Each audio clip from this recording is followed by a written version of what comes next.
Bom dia a todos. Subo à tribuna para trazer uma reflexão importante sobre o que aconteceu com o caso do jornalista Maldini Vieira. Há 13 exatos meses completa. É inadmissível que após 13 meses, Marcelo, não tenha sido conduzida uma etapa mais do que necessária para explicar como uma pessoa com praticamente ali 1,80 m, cerca de 1,80 m, morreu dentro de uma piscina, Edilásio, com um monte de gente ao redor, e inclusive pessoas que ele já havia publicado matérias. Não aconteceu reprodução simulada da situação, que pode ter configurado uma evidente omissão de socorro ou até um homicídio de alguma forma a ser considerado. A gente não sabe o que de fato foi oferecido naquela noite para o Maldini. A família até hoje quer respostas e, estranhamente, o Ministério Público acatou um pedido da investigação e arquivou o inquérito e, portanto, concluiu até o momento um procedimento sem ter feito a reprodução simulada, que ia mostrar a quase impossibilidade física de uma situação como essa.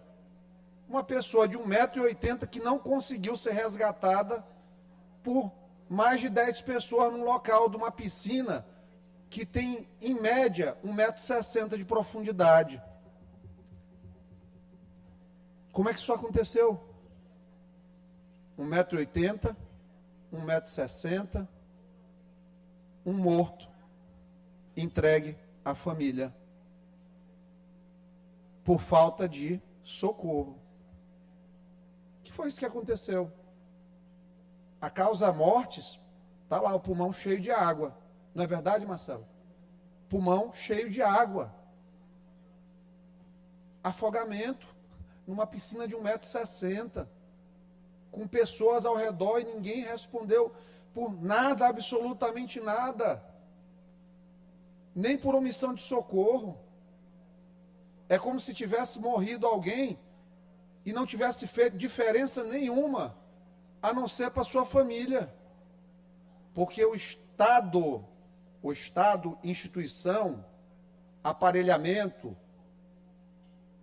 não fez nenhuma diligência adequada, porque não tem como deixar de realizar uma reprodução de uma situação como essa.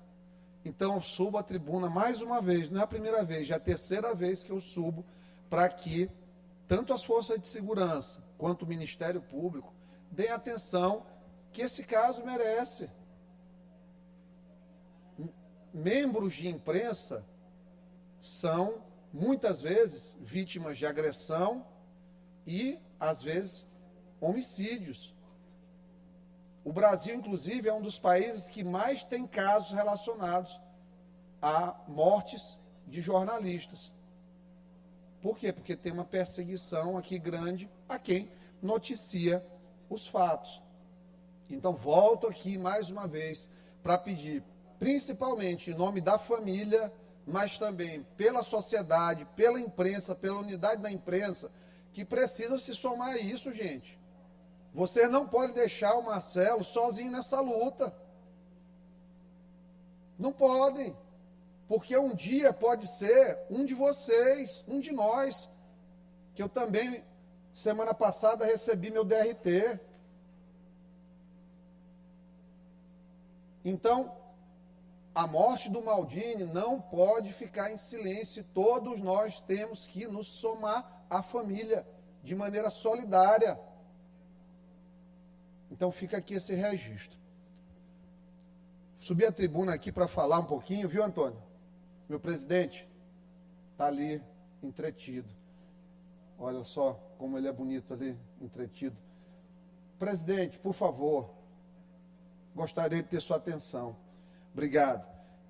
Ontem, nós tivemos momentos, como a gente vem tendo com essa eleição da Assembleia Legislativa, de grande oscilação de sentimentos.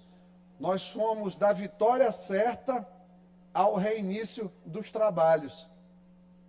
Incrível como as coisas têm acontecido, desde que esta casa conseguiu sobreviver à tentativa de tomada de controle pelo grupo do Flávio Dino, que conseguiu aí juntar algumas pessoas que estavam um pouco desapontadas com o governo. Talvez ainda esteja normal, porque o governo deixa às vezes a gente desapontado em algumas coisas, isso é natural, não vai ter, dificilmente vai ter um ser humano satisfeito, imagina um deputado 100% satisfeito com o governo. Mas o fato é que este governo dialoga e, graças a essa regra nova de voto secreto, que eu acho muito justa, diga-se de passagem, ela oportuniza isso, mas nunca que ela passaria, por exemplo, presidente Arnaldo, num governo como o do Flávio Dino. Ia ser uma ameaça brutal aqui se a Assembleia ousasse colocar um voto secreto. É de lá que já ocupou brilhantemente essa tribuna aqui por 2 legislaturas, sabe do que eu estou falando, do nível de perseguição que era. Tudo bem, madrinha? Bem-vinda. Então, doutora Patrícia, ela é minha madrinha da OAB, que eu chamo de madrinha da OAB. Conduziu o nosso processo lá dentro para chegar a essa grande ordem. Então, voltando à questão da Assembleia, a ação estava de 7-0. Aí o ministro, queridíssimo ministro Flávio Dino, votou. Eu disse, tem coisa estranha aí, porque ou era para ele dar o 6º voto, ou era para ele dar o 11º voto. A lógica dele. Mas ele é um ser humano que realmente é muito inteligente. Ele desafia a lógica, mas às vezes ele se perde nos planos muito superficiais. Foi ele votar para dizer assim, já está publicado nos blogs, até as fotos já estavam escolhidas, já tinham sido encaminhadas para as assessorias. Meu amigo John Coutrin já estava com uma foto bonita da presidente Iracema com o Flávio Dino para fazer aquele verniz de paz, de grandeza dele, de ter votado nela.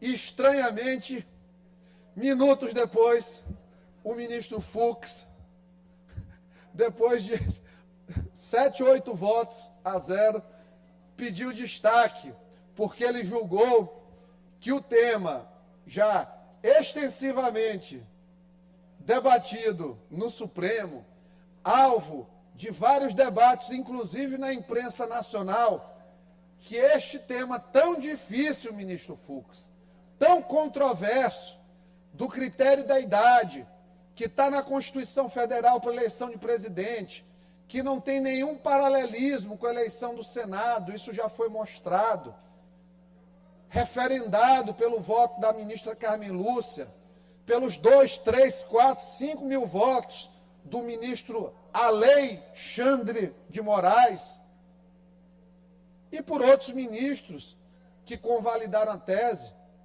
mas o ministro Fux achou por bem, estranhamente, zerar o placar, levar para plenário para fazerem os votos de novo.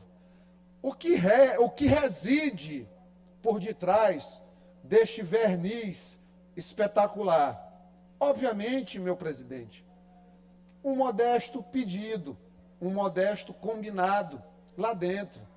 O STF hoje, ele é muito mais do que uma entidade, ele é uma fraternidade. Com a saída do ministro Marco Aurélio, os debates acalorados, eles praticamente cessaram. Ainda existe, vez por outra, o ministro André Mendonça, ali com algum nível de tensionamento com o ministro Alexandre, mas de resto, eles funcionam como uma grande unidade. Então, o ministro Flávio Dino, como hábil político que é, porque não deixa de ser político, principalmente ele que mantém redes sociais a todo vapor, diferente de vários ministros que nem as têm, ele votou, olha aqui, Iracema, meu voto favorável. Ministro Fux, peço destaque, só para ganharmos mais tempo aqui nesta verdadeira terra de batalhas que se transformou a política maranhense e a Assembleia Legislativa do Maranhão. Incrivelmente, ontem nós tivemos um regabofe interessante, com pessoas que são muito inteligentes e com alguns que eu diria que são inocentes úteis.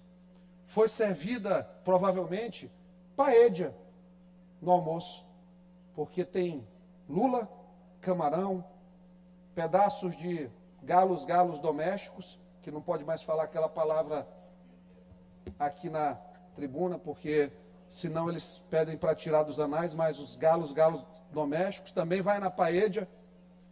E foi, então, um almoço com temperinho de conspiração. E não incomodou, porque sabe por quê? Porque eu estou falando aqui, é só para se registrar que a gente sabe claramente o que está acontecendo. Quando a gente tem o queridíssimo ministro Flávio Dino intercedendo pelo filho do ministro do STJ, isso não sou eu que digo, foi o Metrópolis, tem na internet aí vários sites, digita assim, Flávio Dino, Eduardo Martins, Cristiano Zanin. Eduardo Martins, filho de Humberto Martins, ministro do STJ, nomeado por Lula, o de cima, presidente, em 2006, teve que pedir a Zanin e Flávio Dino, os últimos escolhidos por Lula, portanto, os que têm relação pessoal com menor lapso temporal, está mais fresquinha a relação. Dino e Zanin pediram pelo filho de Humberto Martins para ser nomeado ao TRF1. Ligue os pontos.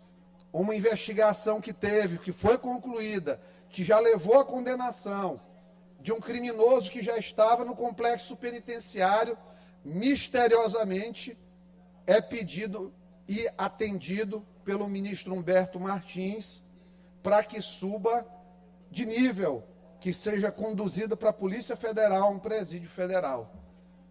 Eu fico a tentar entender a mágica que faz com que as instituições nacionais hoje, elas sejam, de maneira tão afrontosa, tão ardilosa, instrumento de aparelhamento de vontades políticas. Isso não passa de uma tentativa de intimidação. E a intimidação para todo lado. Aqui, ó, é tentativa de requentar situações resolvidas, é tentativa o tempo todo de conspirar, agir com a vontade de pressionar, porque todos sabem que terão dificuldades nos seus projetos eleitorais, mantida esse clima de animosidade com o governo. São estratagemas processuais no Supremo Tribunal Federal para não dar tranquilidade à Assembleia Legislativa de saber quem será o presidente até o final do mandato, numa causa já vencida. A gente sabe, isso é protelatório. Ou alguém aqui acha que a ministra Carmen Lúcia vai ser convencida numa sessão de plenário onde o advogado do Solidariedade, que mentiu no processo, e eu afirmo taxativamente, ele mentiu, por quê? Porque ele colocou uma mentira relacionada ao regimento, em relação à mudança de critério. Então, um advogado que mentiu vai convencer ali em 10, 15 minutos de sustentação oral o plenário do STF a mudar de voto escrito já, de teses já admitidas. Não, isso é apenas protelatório. Então, é como eu digo, não há o que se temer, mas sempre há o que se vigiar, porque desse pessoal é possível esperar tudo. Em relação aqui ao secretário Aparício, eu subo para parabenizar, porque quando a pessoa é elogiada até pelos oposicionistas, é sinal de um grande trabalho. Aparício no início aqui era muito criticado e tem dado resposta a muitas demandas em termos de estrada, porque diferente do governo anterior, que gastava o recurso do asfalto, na época do Cleiton Noleto, ele me disse uma vez, preciso de cerca de 400 a 500 milhões por ano para fazer manutenção de estrada. E ele não tinha, porque o recurso das estradas era colocado para fazer rua em povoado. Para quê? Para fechar com prefeito, era usado politicamente. Esse governo não é perfeito, tem muita estrada para ser reformada, tem muita estrada para ser construída. Mas pelo menos o recurso da estrada está indo para a estrada. E não ia para a estrada antes. Ele queria substituir o prefeito e o pior, não dava, Edilásio, Aloysio, nem o crédito aos prefeitos. Ele expulsava prefeito de palanque. Ele ia para a casa do prefeito e não deixava a prefeita falar. A deputada Maura Jorge foi vítima disso, ex-deputada, agora prefeita. Foi vítima. Sempre vou me solidarizar, porque aquilo ali foi um dos episódios mais vexatórios da política maranhense. Ridículo aquilo ali que aconteceu. Um governador do estado não deixou uma prefeita, mulher, falar.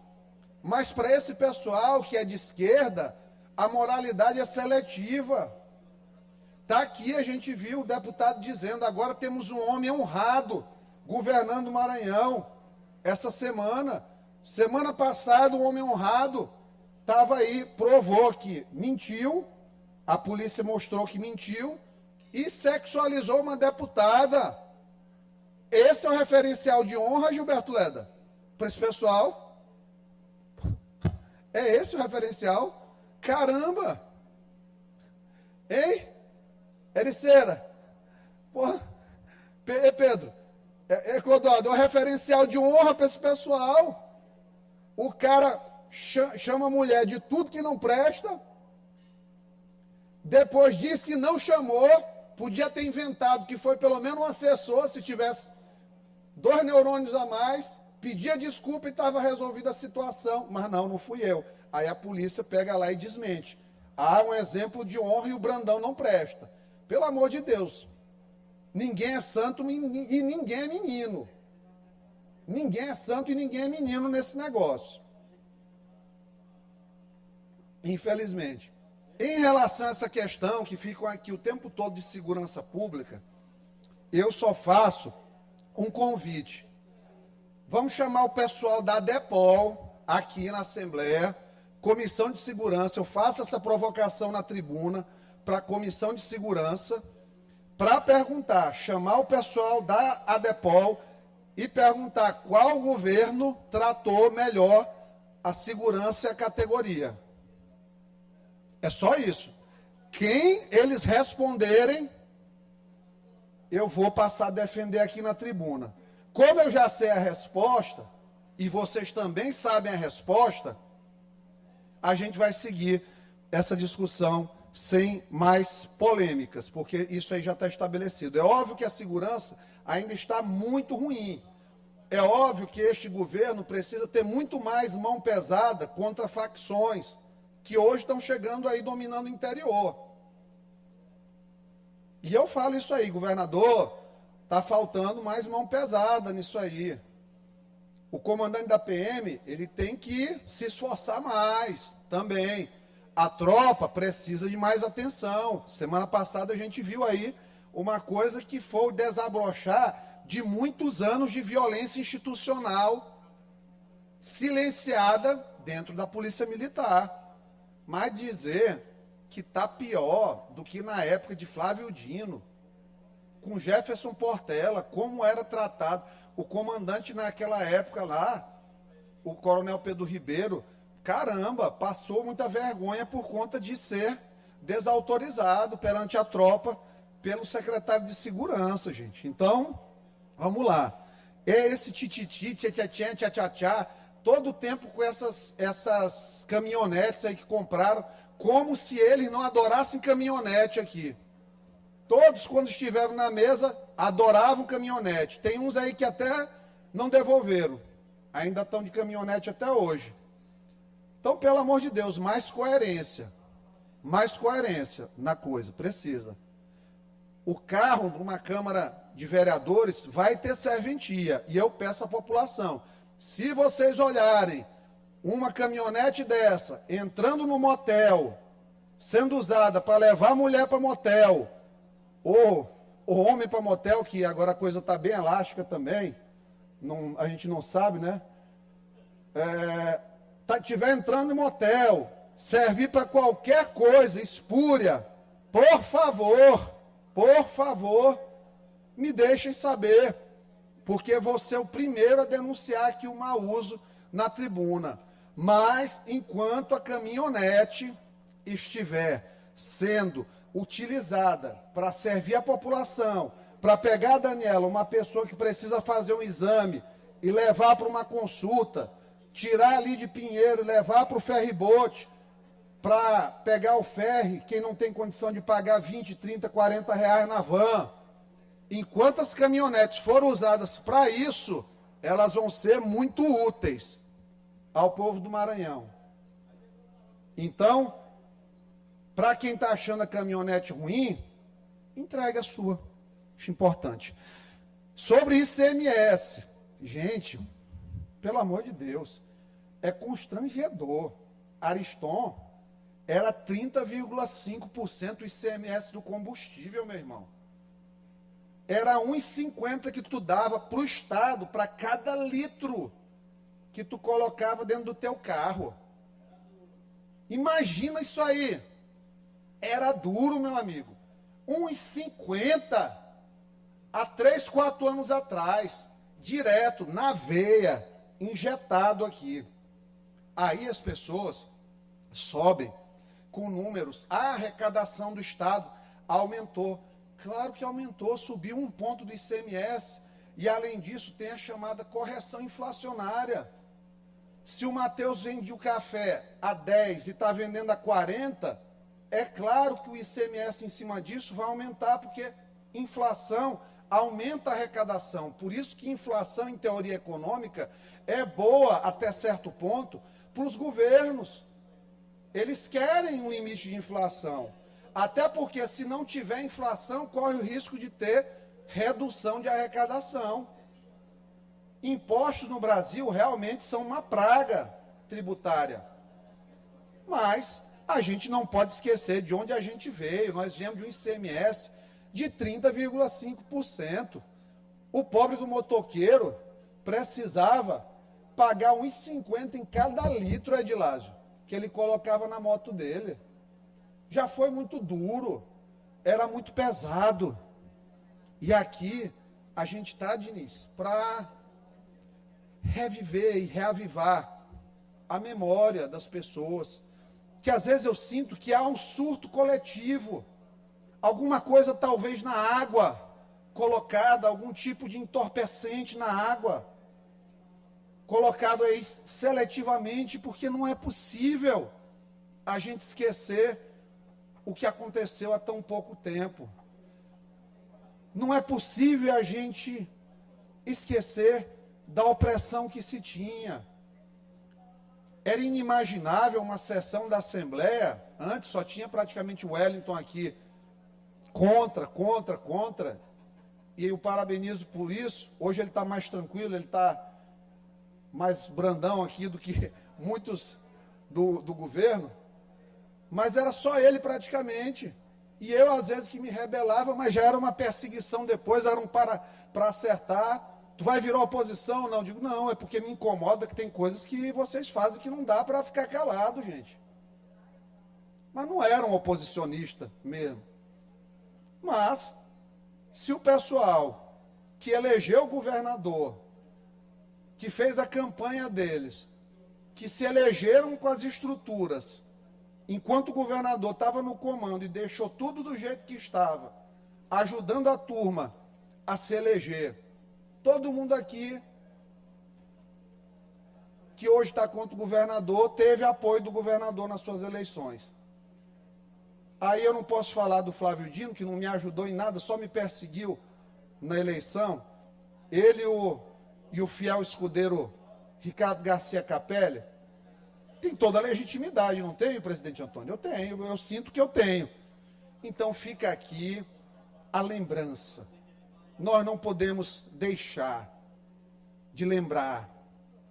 Eu acho que nós temos que construir aqui, na verdade, é uma fundação da memória governamental dinista, para lembrar de tudo. Como tem a Fundação José Sarney, ele está vivo, vamos fazer a Fundação Flávio Dino, gente, para lembrar do que aconteceu, do maior índice de homicídios no campo dos últimos anos. 18 assassinatos no campo, nenhuma investigação, nenhum preso, Edilásio. E sobem aqui à tribuna, às vezes, para falar de violência do campo. Deputado Arnaldo, é constrangedor. É constrangedor como ficou fácil cobrar. Agora, tudo. E antes era silêncio. Silêncio. Não se podia falar nada aqui nesta casa. Morriam em conflitos do campo e não tinha protesto de associações, porque tudo era meticulosamente aparelhado. Eu lembro aqui como era um desespero para a questão de leis sobre conselhos. Tudo que era relacionado, Antônio, a conselho, aqui era uma confusão.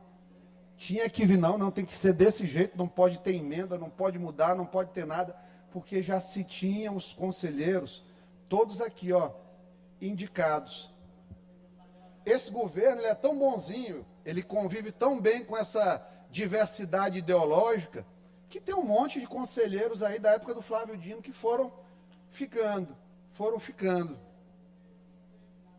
Até o PT, acho que gosta mais do Brandão do que do candidato deles.